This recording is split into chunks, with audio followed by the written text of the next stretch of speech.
स्थानीय स्वराज्य संस्थांच्या निवडणुका येणार आहेत। जवळपास माझा अंदाज आहे की पुढच्या 3-4 महिन्यात, अर्थात सुप्रीम कोर्टातनं निर्णय झाला तर पण तो निर्णय शेवटच्या टप्प्यावर आहे, त्यामुळे तो निर्णय झाला तर येत्या 3-4 महिन्यात या निवडणुका होतील। या निवडणुकांची तयारी देखील आपल्याला करायची आहे आणि जसा महाविजय हा महायुतीने या ठिकाणी महाराष्ट्रात विधानसभेत मिळवला, तसाच महाविजय आपल्याला महाराष्ट्रामध्ये स्थानिक स्वराज्य संस्थांमध्ये देखील मिळवायचा आहे।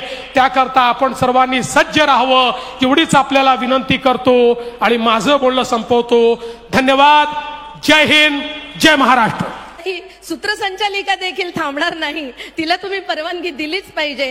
पण मला असं वाटतं की आपण निवडणुकीच्या काळापासून जे एक गाणं ऐकतोय, ते गाणं आपण ऐकतो, त्याचा रिदम आपल्या लक्षामध्ये राहतो, परंतु त्याच्यातलं जे वर्णन आहे ते वर्णन आपण सगळ्यांनी पुन्हा एकदा ऐकलं पाहिजे।